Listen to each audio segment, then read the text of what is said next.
अभी हम सत्य का उदय का दूसरा चैप्टर पढ़ रहे हैं, आत्मसमर्पण।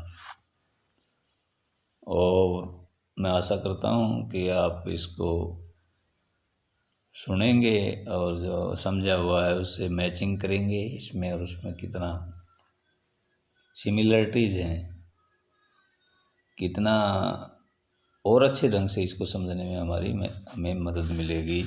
इसी आशा के साथ मैं आप लोगों के साथ शेयर कर रहा हूँ। हम ईश्वर से संपर्क स्थापित करने के लिए भक्ति करते हैं। हम उसे श्रद्धा एवं आदर से देखते हैं।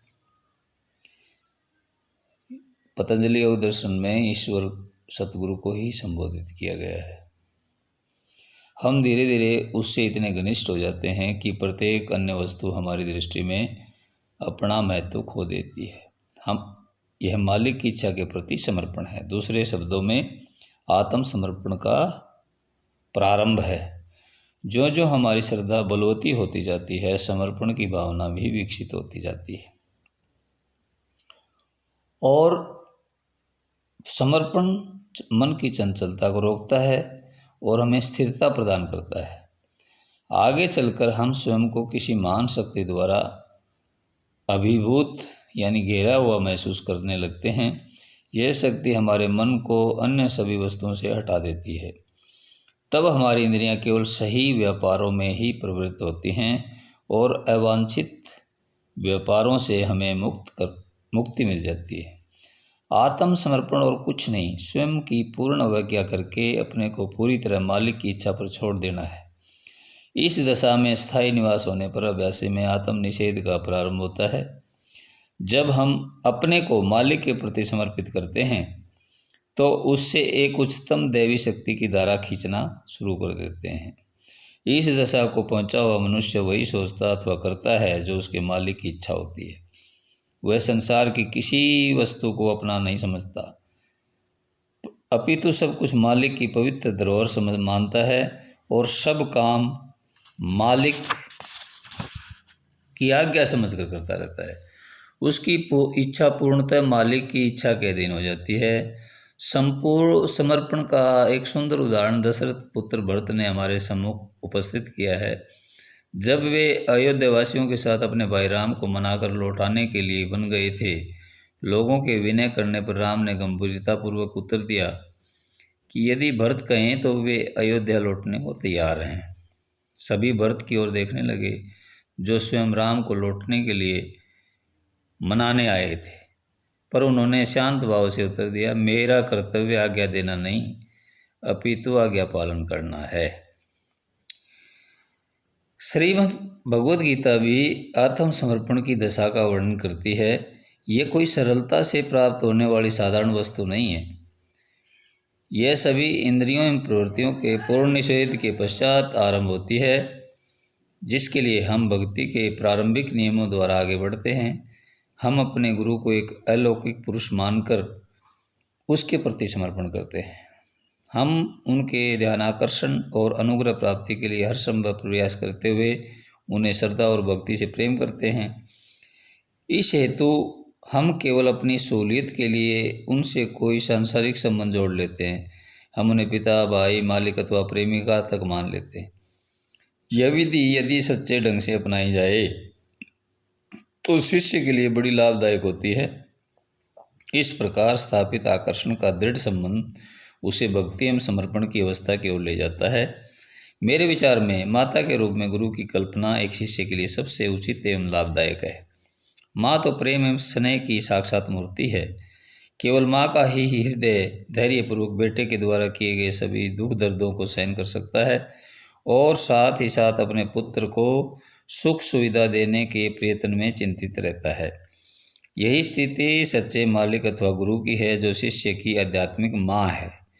इस प्रकार गुरु सदैव अपने बच्चे रूपी शिष्य की आध्यात्मिक उन्नति के लिए चिंतित रहता है। उस परम पिता के साथ इस आध्यात्मिक माँ का घनिष्ठ संबंध है। इसीलिए शिष्य जब गुरु से प्रेम का रिश्ता जोड़ लेता है तो परम पिता का ध्यान भी अपनी ओर आकर्षित करने में अनायास ही सफल हो जाता है। माँ का स्नेह सर्वविदित है, परंतु लोग गुरु के स्नेह को कम ही जानते हैं और ईश्वर के स्नेह को उससे भी कम। माँ तथा सच्चे गुरु के कार्य लगभग एक से ही हैं। माँ कुछ निश्चित समय के लिए बच्चे को अपने गर्भ में रखती है।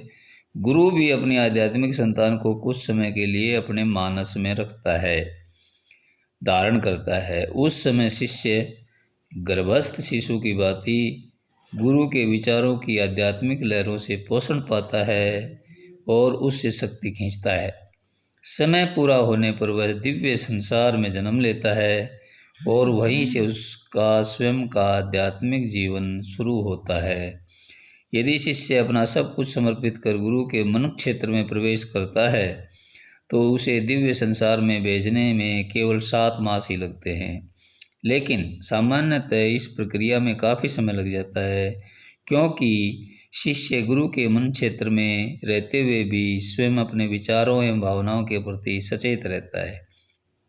इस प्रकार हम देखते हैं कि गुरु की स्थिति बिल्कुल माँ के सदृश्य है। आध्यात्मिक माँ के रूप में गुरु की धारणा हमारे अंदर प्रेम, आदर और समर्पण की भावनाएं उत्पन्न करती है, जो आध्यात्मिक जीवन की प्रमुख आधारशिलाएं हैं। ऋषियों ने शिष्यों को 2 प्रमुख श्रेणियों में विभक्त किया है, मनमत और गुरुमत।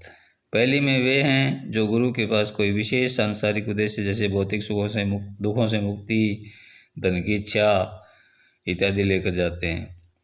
वे केवल उस समय तक उनके अधीन रहते हैं जब तक उन्हें अपनी इच्छाओं की पूर्ति की आशा रहती है। जब उन्हें उसमें निराशा मिलती है तो वे भाग खड़े होते हैं। ऐसे शिष्यों के लिए आज्ञाकारिता एवं अधीनता का प्रश्न ही नहीं उठता। समर्पण की कौन कहे। गुरुमत शिष्य वे हैं जो अपने गुरु की आज्ञा मानते हैं और हर संभव उपाय द्वारा उसकी इच्छा के अधीन रहने का प्रयत्न करते हैं। अधीनता आज्ञाकारिता से प्रारंभ होती है।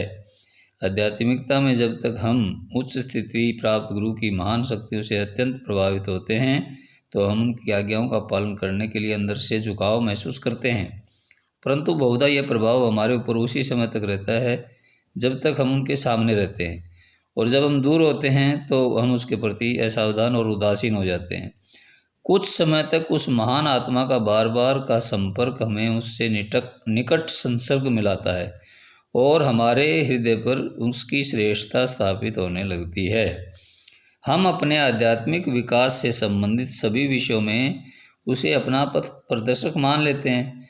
परिणामतः हम उसे बहुधा याद करते हैं। जब हम उसकी श्रेष्ठ क्षमताओं के बारे में पूर्णतः आश्वस्त हो जाते हैं तभी हमारी अधीनता वास्तविक अर्थ में आरंभ होती है। हम इसे जारी रखते हैं और निर्देशानुसार अभ्यास करते हैं। हम उसे अपने कार्यों द्वारा प्रसन्न करने की सोचा करते हैं।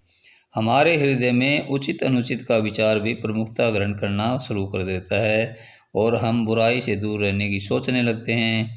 हम सद्गुणों का पल्ला पकड़ते हैं जिससे हम अपने महान गुरु को प्रसन्न कर सकें। यह हमारा मूल उद्देश्य है, क्योंकि हम अपने आगामी जीवन के दुख से बचना चाहते हैं।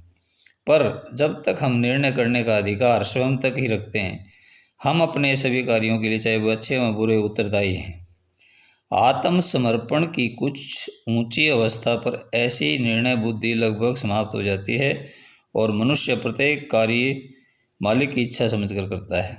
उचित अनुचित का प्रश्न उसके मन में बिल्कुल नहीं उठता, क्योंकि वह यह बिल्कुल निश्चित हो जाता है कि गुरु की इच्छा के अधीन रहकर वह केवल उचित कार्य ही कर रहा है और वास्तव में वह उचित के अतिरिक्त और कुछ नहीं करता, क्योंकि वह उसे मालिक की इच्छा ही समझता है। धन धन सतगुरु तेरा ही आसरा।